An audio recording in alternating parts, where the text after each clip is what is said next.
One day Samson went to Gaza, where he saw a prostitute. He went in to spend the night with her. The people of Gaza were told, "Samson is here." So they surrounded the place and lay in wait for him all night at the city gate. They made no move during the night, saying, "At dawn we'll kill him." But Samson lay there only until the middle of the night.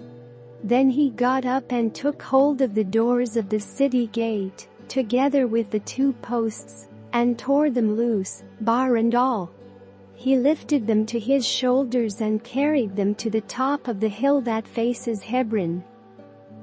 Some time later, he fell in love with a woman in the Valley of Sorek whose name was Delilah. The rulers of the Philistines went to her and said, "See if you can lure him into showing you the secret of his great strength, and how we can overpower him, so we may tie him up and subdue him. Each one of us will give you 1,100 shekels of silver." So Delilah said to Samson, "Tell me the secret of your great strength, and how you can be tied up and subdued." Samson answered her, "If anyone ties me with 7 fresh bowstrings that have not been dried, I'll become as weak as any other man." Then the rulers of the Philistines brought her 7 fresh bowstrings that had not been dried, and she tied him with them. With men hidden in the room, she called to him, "Samson, the Philistines are upon you." But he snapped the bowstrings as easily as a piece of string snaps when it comes close to a flame. So the secret of his strength was not discovered. Then Delilah said to Samson, "You have made a fool of me, you lied to me. Come now, tell me how you can be tied."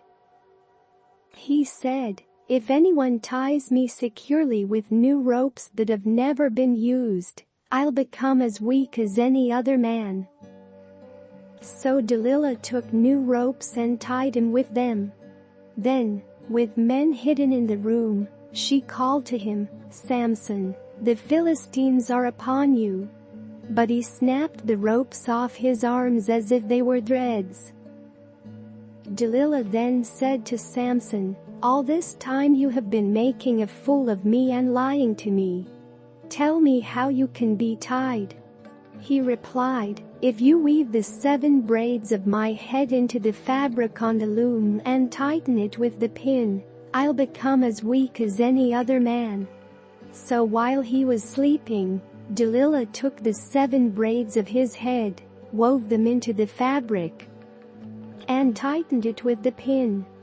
Again she called to him, "Samson, the Philistines are upon you." He awoke from his sleep and pulled up the pin and the loom, with the fabric. Then she said to him, "How can you say, 'I love you,' when you won't confide in me? This is the 3rd time you have made a fool of me and haven't told me the secret of your great strength." With such nagging she prodded him day after day until he was sick to death of it. So he told her everything. "No razor has ever been used on my head," he said, "because I have been a Nazirite dedicated to God from my mother's womb. If my head were shaved, my strength would leave me, and I would become as weak as any other man." When Delilah saw that he had told her everything, she sent word to the rulers of the Philistines, "Come back once more, he has told me everything." So the rulers of the Philistines returned with the silver in their hands. After putting him to sleep on her lap, she called for someone to shave off the 7 braids of his hair, and so began to subdue him. And his strength left him. Then she called, "Samson, the Philistines are upon you." He awoke from his sleep and thought, "I'll go out as before and shake myself free." But he did not know that the Lord had left him. Then the Philistines seized him, gouged out his eyes and took him down to Gaza. Binding him with bronze shackles, they set him to grinding grain in the prison. But the hair on his head began to grow again after it had been shaved.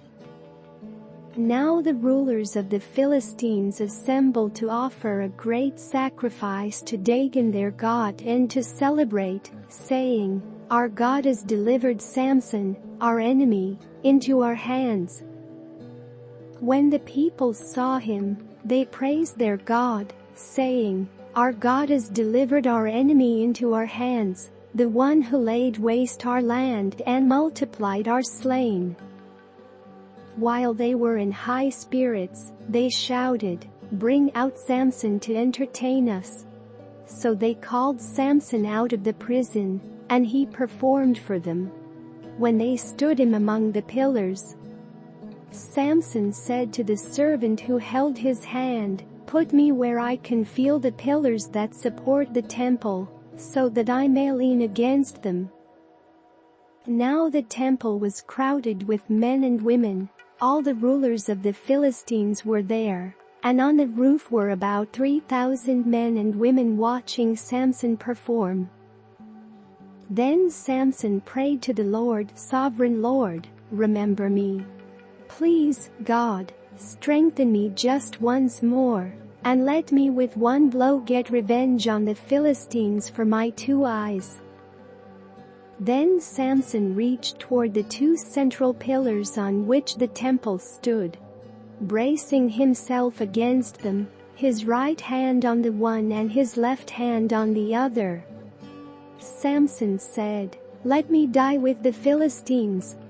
Then he pushed with all his might, and down came the temple on the rulers and all the people in it. Thus he killed many more when he died than while he lived. Then his brothers and his father's whole family went down to get him.